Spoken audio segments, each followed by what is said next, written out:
وسلم على رسوله الكريم. أما بعد فأعوذ بالله من الشيطان الرجيم. بسم الله الرحمن الرحيم. ولمن خاف مقام ربه جنتان فبأي آلاء ربكما تكذبان ذواتا أفنان فبأي آلاء ربكما تكذبان فيهما عينان تجريان فبأي آلاء ربكما تكذبان فيهما من كل فاكهة زوجان فبأي آلاء ربكما تكذبان متكئين على فرش بطائنها من استبرق وجنى الجنتين دان فبأي آلاء ربكما تكذبان فيهن قاصرات الطرف لم يطمثهن إنس قبلهم ولا جان فبأي آلاء ربكما تكذبان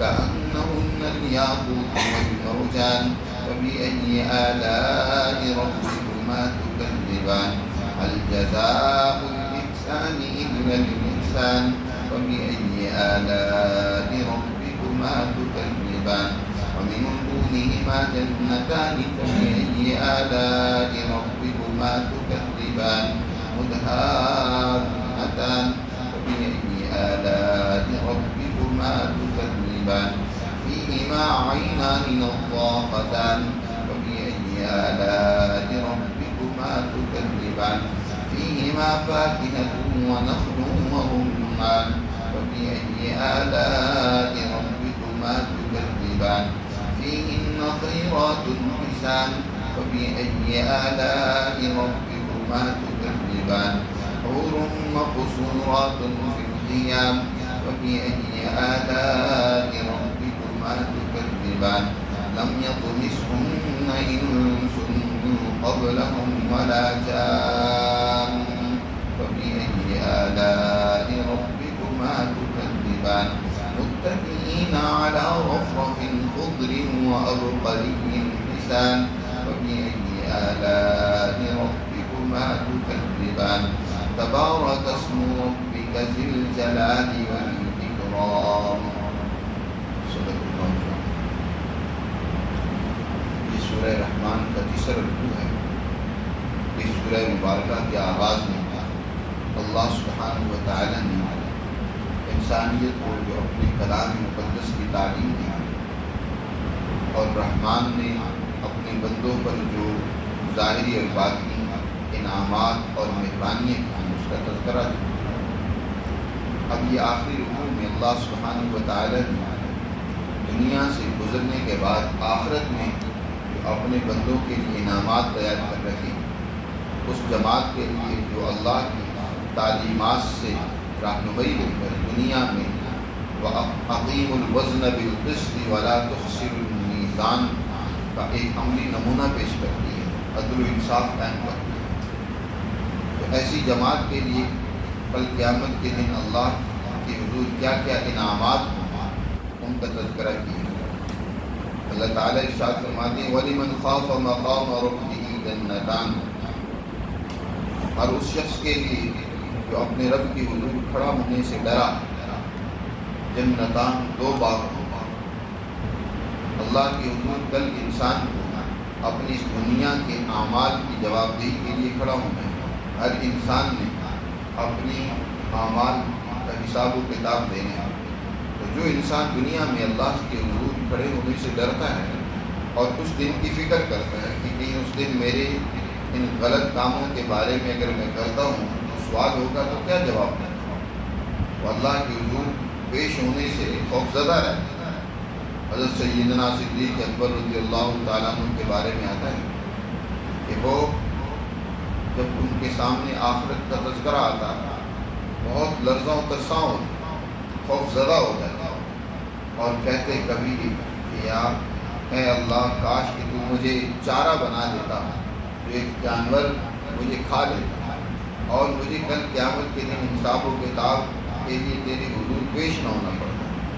کبھی ایک پرندے کو دیکھتے تو کہتے کاش میں یہ پرندہ ہوتا جو ہوا میں اڑتا ہے اور کسی قسم کے حساب و کتاب کے لیے اللہ کے حضور پیش نہ ہونا، تو اس قیامت کے احوال و واقعات کو یاد کر کے وہ اللہ کے حضور لرزاں و ترساں اور روتے رہتے تھے۔ تو قرآن نے فرمایا کہ ایسے لوگ جو اپنے رب کے حضور کھڑے ہونے سے ڈرے اور انہوں نے دنیا میں اپنی غلطیوں کی اصلاح کی، اپنے آپ کو جرائم سے بچایا، دنیا میں عدل و انصاف قائم کیا، ایسے لوگوں کو اللہ انعامات سے نوازے گا۔ ان کے لیے خوف نہیں ہوگا بلکہ ان کے لیے جنتان، جنتیں ہوں۔ جنتان تسنیہ کا لفظ ہے، اس سے مراد دو طرح کے باغات ہیں۔ ایک وہ باغ جس میں اس کی رہائش ہوگی، اس کے اہل و عیال ہوں گے اور وہ وہاں ان میں زندگی گزارے گا، اور دوسرے وہ باغ ہوں گے جن میں وہ تفریح طبع کے لیے دوستوں کے ساتھ گپ شپ لگانے کے لیے وہاں جایا کرے گا۔ وہاں بیٹھ کر ان کے لیے طرح طرح کے مشروبات لائے جائیں گے، دوست آپس میں بیٹھ کر دنیا کے اندر جو کچھ ان کے واقعات و اعمال یا آپس کی باتیں تھیں وہ یاد کریں گے اور گپ شپ ہوا کرے گے۔ جنتان اس لیے فرمایا کہ دو قسم کے باغ ہر جنتی کو ملیں گے۔ یا جنتان تسنیہ یہ تکرار کے لیے ہے، کئی مرتبہ تسنیہ کا لفظ بار بار یا متعدد چیزوں کے لیے بھی استعمال ہوتا ہے، جیسے سورہ ملک میں اللہ نے ارشاد فرمایا فرجع البصر کرتین، آسمان کی طرف نگاہ بار بار اٹھا کر دیکھو۔ وہاں کرتین تسنیہ کا لفظ ہے، یہ مطلب نہیں کہ دو مرتبہ آسمان کی طرف نظر اٹھا کر دیکھو، تمہاری نگاہ تھک ہار کر واپس لوٹ آئے گی لیکن آسمان میں تمہیں کوئی خلل اور خرابی نظر نہیں آئے گی۔ وہاں بھی کرتین تسنیہ کا لفظ بار بار اس عمل کو کرنے کے لیے ہے کہ بار بار آسمان کو دیکھو، لیکن آسمان جیسا مضبوط اور پائیدار اللہ نے جو خیمہ تمہاری اوپر تان رکھا ہے اس میں تمہیں خلل نظر نہیں آئے گا۔ اسی طرح یہاں جنتان سے مراد کئی ایک باغات ہیں، اہل جنت کو متعدد باغات ملیں گے جن کے اندر نہریں بہہ رہی ہوں گی، خوبصورت محلات اور مکانات ہوں گے، اور ان کے خدام اور ان کی اور بھگت کرنے والی طرح طرح کے غلمان ہوں گے اور پورے ہوں گے۔ تو فرمایا وَلِمَنْ خَافَ مَقَامَ رَبِّهِ جَنَّتَانِ فَبِأَيِّ آلَاءِ رَبِّكُمَا تُكَذِّبَانِ۔ سو تم اے جن و انس اپنے رب کی کون کون سی نعمتوں کو جھٹلاؤ۔ ذواتا افنان، اور یہ دونوں باغ جو اللہ عطا فرمائے گا انتہائی سرسبز و شاداب ہوں، پھلدار ہوں، لمبی شاخوں اور سائوں والے ہوں۔ افنان فن کی جمع بھی ہو سکتی ہے۔ اگر فن کہتے ہیں کسی ایک ہنر، جیسے صاحب فن ہوتا ہے کہ کسی کے اندر کوئی ہنر موجود ہوتا ہے، تو یعنی یہ قسم قسم کے کئی اقسام کے ذواتا افنان، یہ دونوں کئی اقسام کے کئی انواع کے، ان میں پھل مختلف نوع کے، مختلف درخت ہوں گے اس کے اندر، باغوں کے اندر ایک ہی طرح کے نہیں ہوں گے، مختلف اقسام کے باغات ہوں گے اور ان میں درخت ہر طرح کے پھل پھول لیے ہوئے ہوں گے۔ اور افنان فن کی جمع، فنن ان کی بھی جمع ہوتی ہے۔ فنن اگر فنن کی جمع ہو تو اس کا معنی ہوتا ہے لمبی لمبی شاخیں، یا جس کے اوپر پھل اور پھول جو ہیں وہ کئی طرح کے ہیں، اس کے لیے فنن کا استعمال ہوتا ہے، اس کی جمع افنان آتی ہے۔ تو اس کے یعنی ان باغوں کے جو درخت ہوں گے ان کے سائے بڑے لمبے اور گھنے ہوں گے، جیسے کہ ایک حدیث مبارکہ میں آتا ہے کہ ایسا سایہ ہوگا کہ عربی نسل کا گھوڑا اس سائے کے نیچے 100 سال تک دوڑتا رہے تو وہ سایہ ختم نہ ہو۔ بڑی لمبی شاخوں والے اور طرح طرح کے پھلوں اور پھولوں والے وہ باغات ہوں گے۔ ذواتا افنان فبأي آلاء ربكما تكذبان، اے سو جن و انس تم اپنے رب کی کن کن نعمتوں کو جھٹلاؤ گے۔ فیہما عینان تجریان، ان دونوں باغوں میں چشمے جاری ہوں گے، ہر باغ میں چشمے بہہ رہے ہوں گے جن سے فوارے پھوٹ رہے ہوں گے اور ایک عجیب سا خوبصورت سما ہوگا۔ فبأي آلاء ربكما تكذبان فیہما من کل فاکہۃ زوجان، اور ان باغوں میں ہر پھل کی دو قسمیں ہوں گی، جتنے پھل ہوں گے ان میں ہر پھل کے دو ذائقے ہوں گے. مثلاً آم ہے، اس کا ایک ذائقہ تو وہی ہوگا جو دنیا میں انسان کو نصیب ہوتا ہے، کھاتا ہے. کہ اللہ کی وہ انعامات، نعمتیں، پھل جو دنیا میں بھی اللہ نے عطا فرمائے ہیں، یہ جنت ہی کی ایک قسم ہے. تو ایک ذائقہ تو ہوگا، اور ایک ذائقہ وہ جنت کا ہوگا جس کا انسان تصور بھی نہیں کر سکتا. وہ بہت ہی عالی شان اور نرالا ذائقہ ہوگا، بہت ہی مختلف ہوگا اس دنیا کے ذائقے سے. اس لیے فرمایا ہر پھل کے کئی قسم کے ذائقے ہوں گے، کم از کم 2 قسم کے تو ذائقے ہوں گے. زوجان تسنیہ کا ذکر کیا، 2 قسم کے ذائقے ہوں گے. فَبِأَيِّ آلَاءِ رَبِّكُمَا تُكَذِّبَانِ مُتَّكِئِينَ عَلَى فُرُشٍ بَطَائِنُهَا مِنْ اسْتَبْرَقٍ. اہل جنت جو ہیں وہ جنت کے اندر بستروں پر تکیہ لگائے بیٹھے ہوں گے، بستر بچھے ہوئے ہوں گے، اور ان کے اوپر تکیے لگے ہوئے ہوں گے، اور ان کے اوپر بیٹھ کر وہ آپس میں گپ شپ کر رہے ہوں گے، مزے کر رہے ہوں گے. اور وہ جو بستر ہے جو بچھایا گیا ہوگا، اس کا جو بتانا ہوگا وہ تبیز ریشم کا ہوگا. یعنی استبرق ایک بتانا ہوتا ہے اور ایک دوسرا زہارا ہوتا ہے. بتانا بستر کا وہ اندر والا حصہ ہے، اندر والا کپڑا. جو اندر والا کپڑا ہوتا ہے عام طور پر وہ معمولی ہوتا ہے بنسبت اس کپڑے کے جو اوپر چڑھایا جاتا ہے، جس کو غلاف کہتے ہیں. غلاف زیادہ خوبصورت اور قیمتی ہوتا ہے کیونکہ وہ نظر آتا ہے. تو فرمایا کہ وہ جو بستر ہوں گے ان کا جو بتانا ہوگا، یعنی اندر والا بستر ہوگا، وہ بھی انتہائی درجے کا قیمتی اور نفیس خوبصورت ریشم کا ہوگا. زہارا کا آپ خود ہی اندازہ کر لیں، جو باہر نظر آنے والا غلاف ہوتا ہے اس کو زہارا کہا جاتا ہے عربی میں. تو یہاں اندر والے اس بستر کا ذکر کیا کہ ایسے بستروں پر وہ تکیہ لگائے بیٹھے ہوں گے کہ جن کا بتانا من استبرق ہوگا، یعنی طویل اور موٹے ریشم کا ہوگا. اور وجن الجنتین دان، اور ان دونوں باغوں کے جو پھل ہوں گے، جنا مجنیون کے معنی میں وہ جن کو چنا جاتا ہے، دسترخوان پر جو پھل لگائے جاتے ہیں، تو وہ پھل جو ان درختوں کے ہوں گے، ان باغوں کے ہوں گے، دان وہ قریب ہوں گے، ان کے خوشے جھکے ہوئے ہوں گے.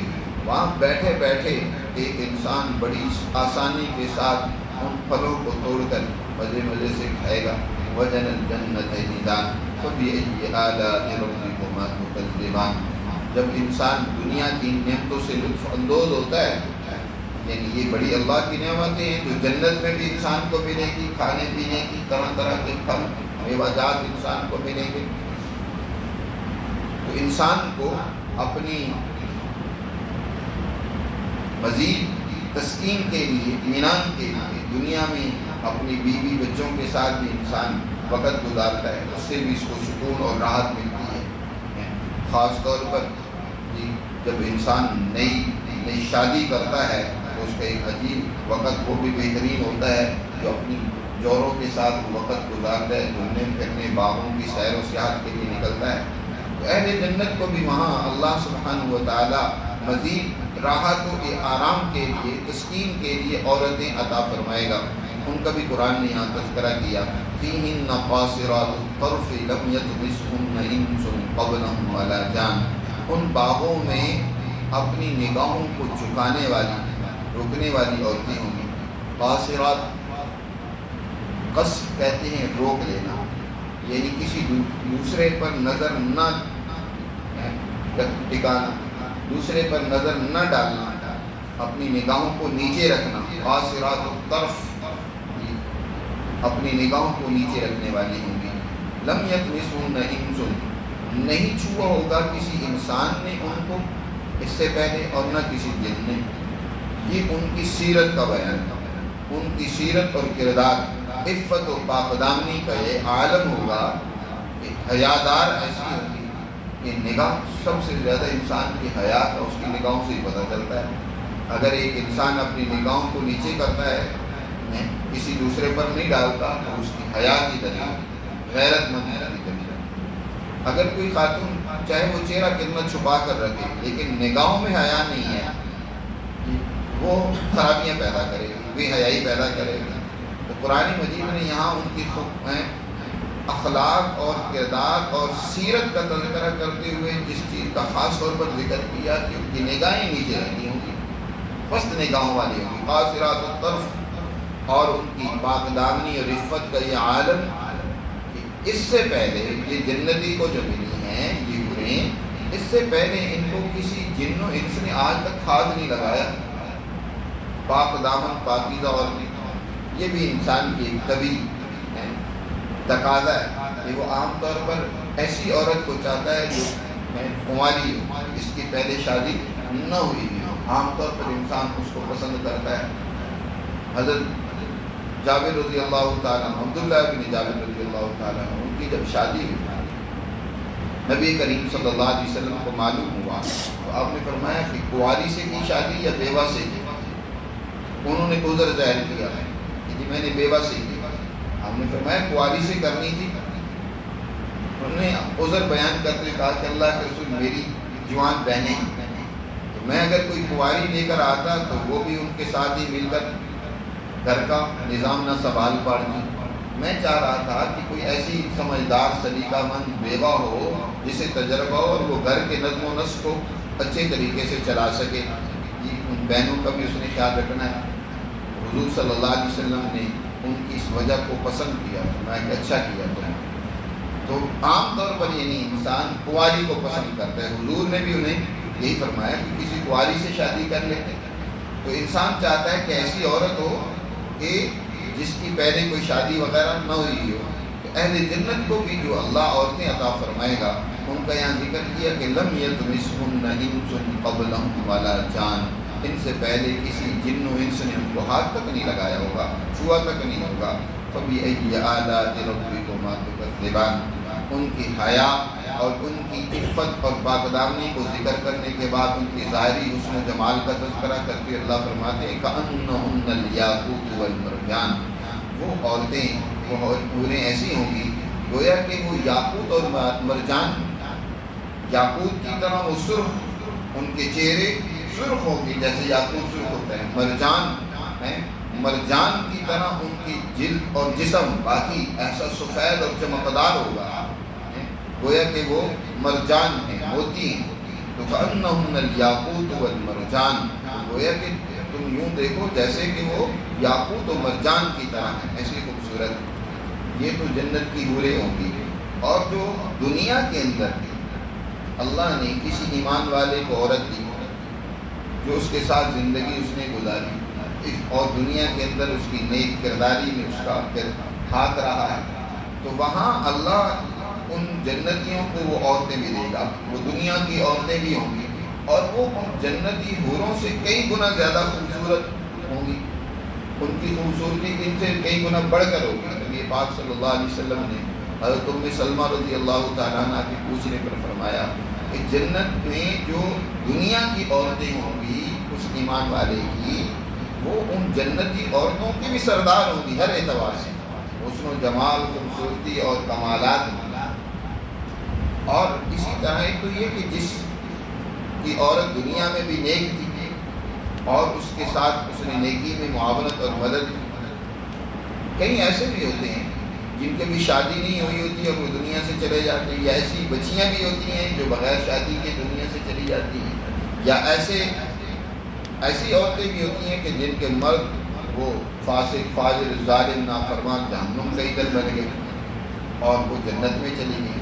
تو اللہ ان عورتوں کو بھی اہل جنت کے ساتھ دیا ہے، وہ اہل جنت کو عطا کریں گے اور وہ جنت کی حوروں کی سردار۔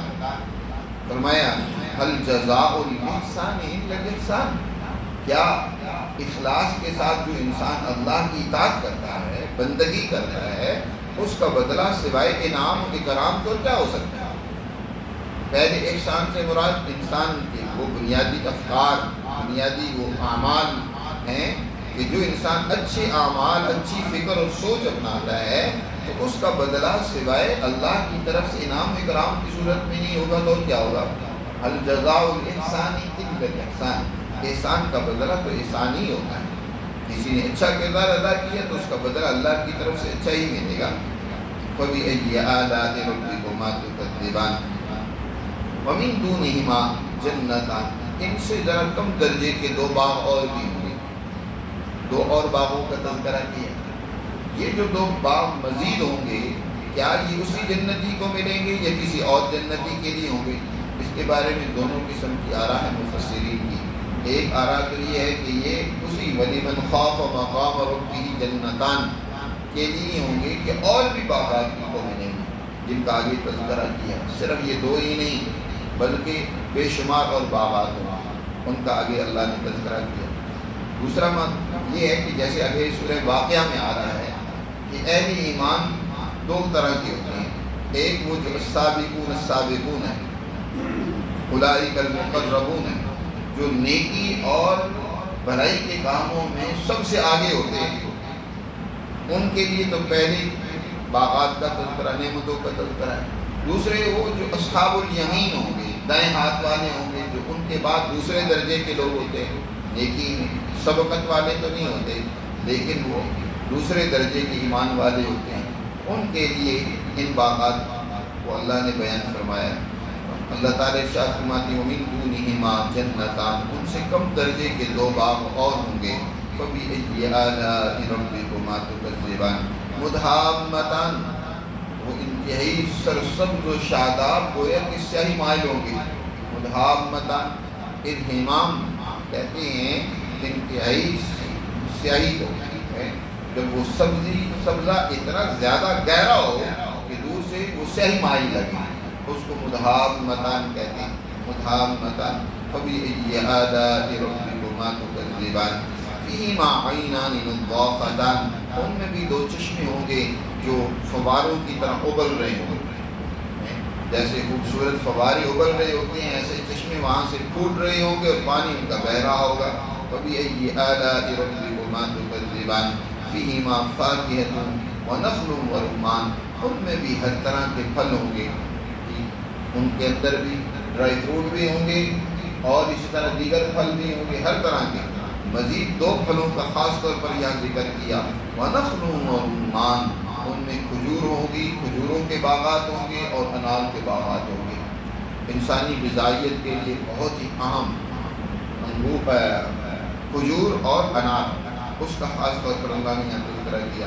فَبِأَيِّ آلَاءِ رَبِّكُمَا تُكَذِّبَانِ فِيهِنَّ خَيْرَاتٌ حِسَانٌ، اور ان کے لیے بھی جو عورتیں ہوں گی وہ انتہائی بھلائی، نیک سیرت اور خوبصورت ہوں گی. حسان، خیرات میں ان کی نیک سیرتی کا بیان ہے، حسان کے اندر ان کی حسن و جمال کا تذکرہ ہے. فَبِأَيِّ آلَاءِ رَبِّكُمَا تُكَذِّبَانِ حُورٌ، یہ وہ حوریں ہوں گی. حور کہتے ہیں عربی میں ایسی عورت کو جس کی آنکھ کی سفیدی انتہائی سفید اور اس کی سیاہی انتہائی سیاہ ہو، یعنی خوبصورتی آنکھ سے نمایاں ہوگی. تو ایسی حوریں موٹی موٹی آنکھوں والی حوریں ہوں گی. مقصورات فی الخیام، جو خیموں کے اندر رہتی ہوں گی. خیمے یا وہاں بھی خیمے بھی موتیوں کے ہوں گے. ایک بڑا موتی جسے اندر سے خالی کر کے گویا کہ ایک محل سا بنا دیا گیا. موتی بھی یہ چھوٹے چھوٹے موتی تو نہیں ہوں گے، بڑے بڑے محلات کی طرح بڑے بڑے موتی، اور ان موتیوں کے اندر انتہائی روشن چمکدار خیمے ہوں گے جن کے اندر وہ حوریں رہتی ہوں گی. فَبِأَيِّ آلَاءِ رَبِّكُمَا تُكَذِّبَانِ لَمْ يَطْمِثْهُنَّ إِنسٌ قَبْلَهُمْ وَلَا جَانٌ، انہیں کسی انسان نے ان سے پہلے اور نہ کسی جن نے ہاتھ تک لگایا ہوگا. فَبِأَيِّ آلَاءِ رَبِّكُمَا تُكَذِّبَانِ مُتَّكِئِينَ عَلَىٰ رَفْرَفٍ خُضْرٍ وَأَبْقَرٍ حِسَانٍ، یہ تکیہ لگائے ہوئے ہوں گے رفرف خضر وعبقری حسان پر. رفرف کہتے ہیں عام طور پر بستر کے اوپر ایک چادر بچھائی جاتی ہے، وہ چادر انتہائی خوبصورت ہوگی. رفرف خضر، وہ جو رفرف ہوگی، وہ جو چادر ہوگی وہ انتہائی سرسبز خوبصورت چادر ہوگی. وعبقری، اور ابقری کہتے ہیں بہت عمدہ قالین جس کے اندر نقش و نگار بھی ہو، بڑے خوبصورت جو قالین ہوتے ہیں. تو قالین بچھی ہوئے ہوں گے، ان کے اوپر بسترے لگے ہوئے ہوں گے اور بستروں پر خوبصورت چادریں بچھی ہوئی ہوں گی. احسان کا آگے لفظ مزید ذکر کر کے بڑی خوبصورت ہیں وہاں وہ صورتحال بنی ہوگی جہاں وہ خواتین رہتی ہوں گی. فَبِأَيِّ آلَاءِ رَبِّكُمَا تُكَذِّبَانِ تبارک اسم ربک ذی الجلال والاکرام، بابرکت ہے نام تیرے رب کا جو بڑے جلال، ہیبت اور عظمت والا ہے اور بڑے اکرام اور انعام کرنے والا ہے۔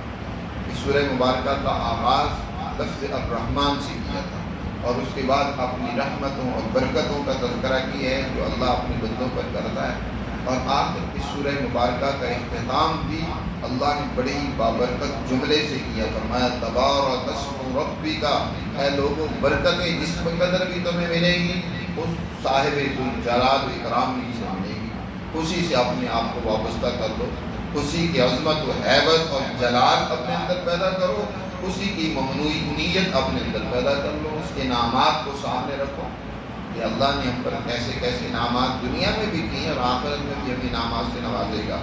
تو بابرکت ہے نام تمہارے رب کا جو بڑے جلال اور ہیبت والا ہے اور بڑے اکرام و انعام والا ہے۔ سورہ رحمان مکمل ہوئی، اللہ ہمیں سمجھ نصیب فرمائے قرآن مقدس کی اور اس کے احکامات پر عمل کی توفیق